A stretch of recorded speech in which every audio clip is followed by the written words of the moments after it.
Hi everybody, welcome to Tall Oak Homestead. My name is Carrie and thanks for joining me today. I thought today I would take you along while I make my version of what we call a chicken cacciatore for dinner tonight. So I'm going to be cooking it in one of my cast iron pots, and I'll let it cook low and slow in the oven, and then I'm thinking I'll probably serve it over some pasta. I've got some little fusilli I've got to use up, so let's get started. All right, well first we'll start with the chicken.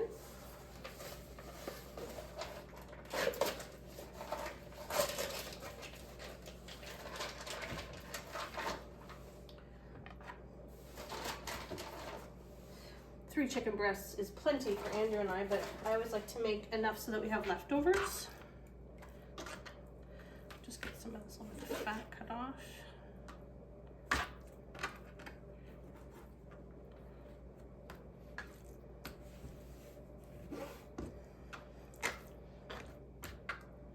And I like to cut my chicken up into cubes when we have this sort of a dish. Okay. What I'll do is I'll move my pot in front here. I'm trying not to touch anything else because I've got chicken hands. There's some more fat in here.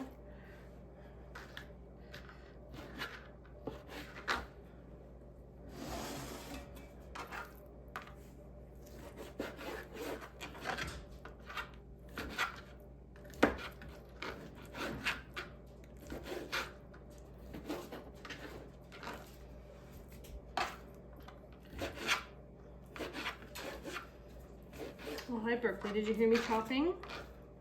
I don't think you want raw chicken.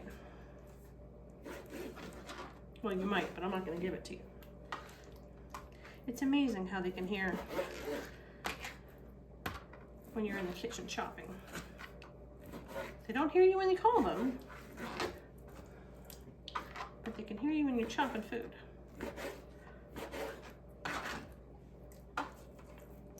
So I'm just going to cut the chicken up, put it in my pot, and then basically I just dump everything else in the pot, give it a good stir, and cook it on low and slow for a couple of hours.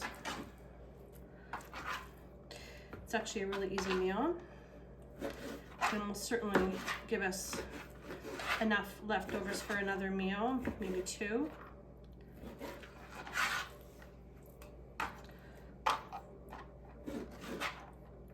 Which is always nice when you're trying to come up with a meal. Okay, I'm just gonna move the chicken stuff here out of the way. Just give my hands a quick wash.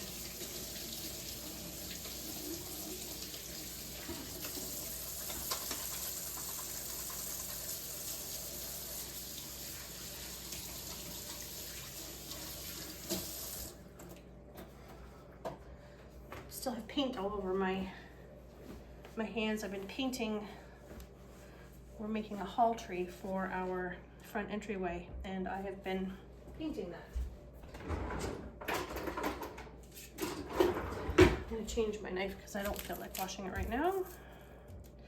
So now I'm just gonna add in some onion, some mushrooms.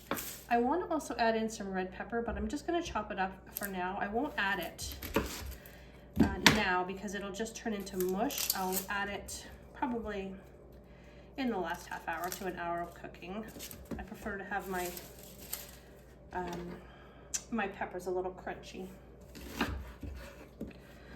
I'm just gonna slice my onions,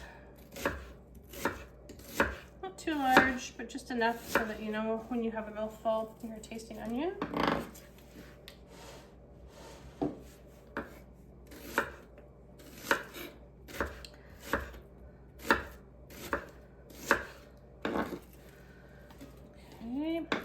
Have a little bit more than that.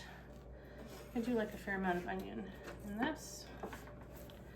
Maybe I'll use about half of this piece.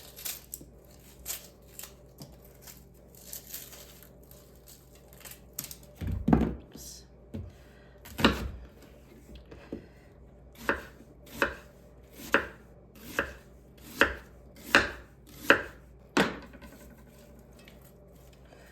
take this piece out here.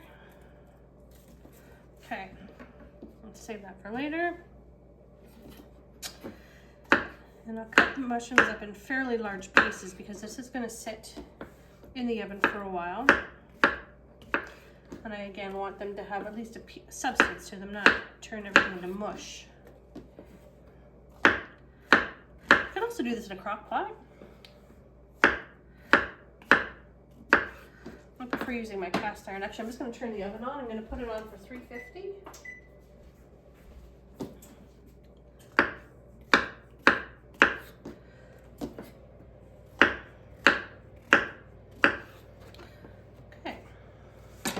I'm going to put some garlic in this, some fresh garlic. Put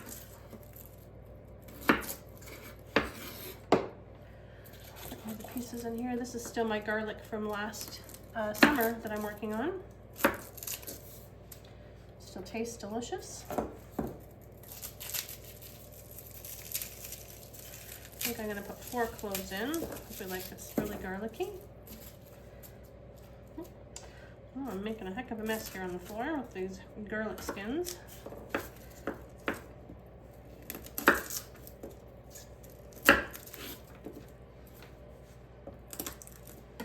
Oh, that was 2. Well, it's going to be a very garlicky dish.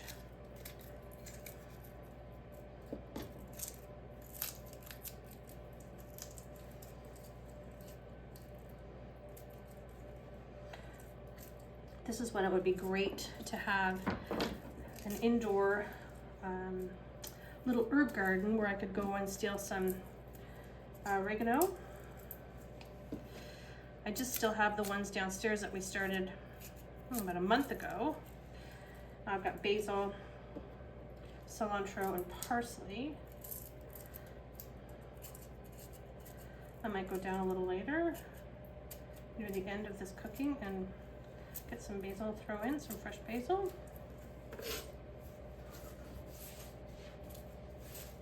Alright, making quite the mess.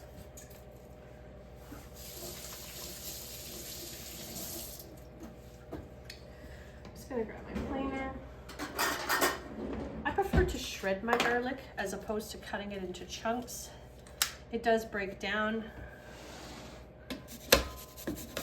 quite a bit easier. I'm not a fan of getting big chunks of garlic in my mouth.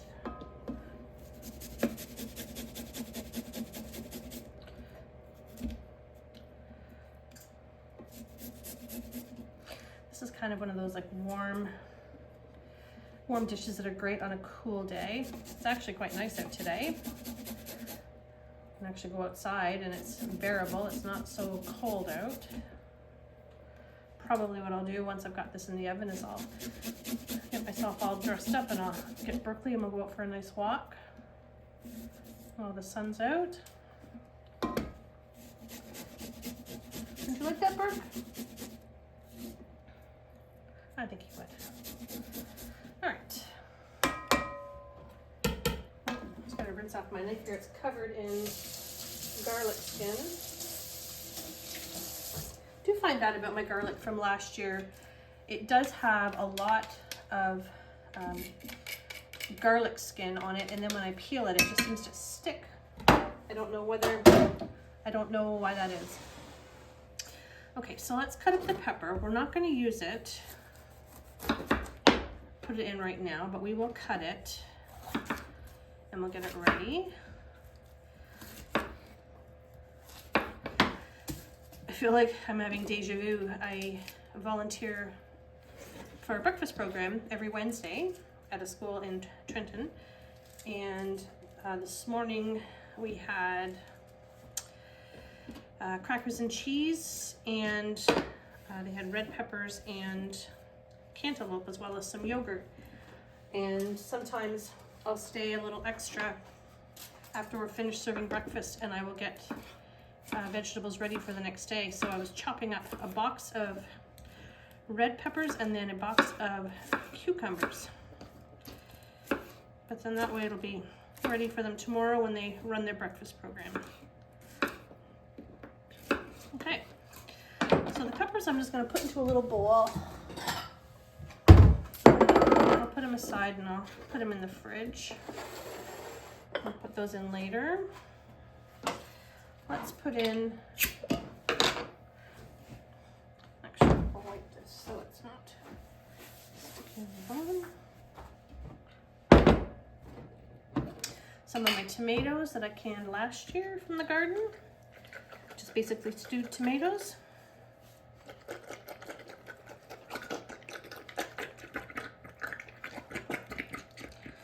The only thing I'm missing is I don't have any wine in the house, and that probably would be delicious to add to this, but I don't have any in the house right now. I am going to add a little bit of soy sauce just for a little bit of savory, not a lot. As you can see, I don't follow a recipe. I measure from the heart.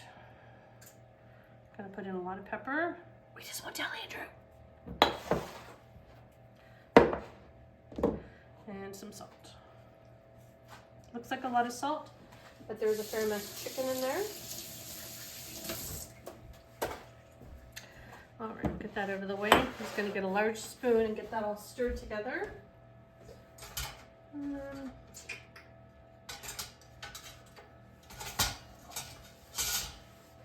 I'll use this as opposed to a wooden spoon right now.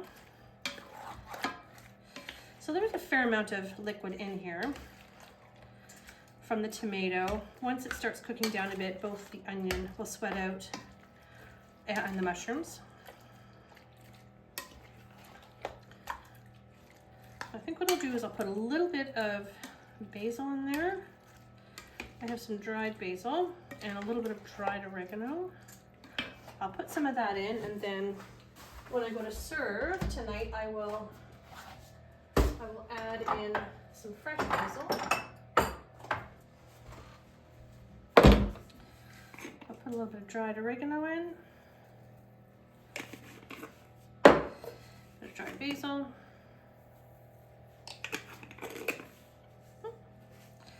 On there.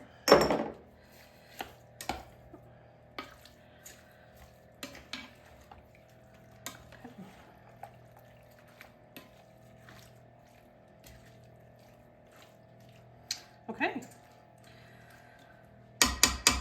So that is ready to go in the oven. Just going to put the lid on it, and I'm going to let it cook low and slow for a couple of hours. And then we're going to come back. I'm going to add my peppers, and then I'm going to serve it up over the pasta, and I'll show you what that looks like. Okay, the chicken's finished cooking. I'm just going to let it sit out on the stove to cool a little bit while I cook the pasta.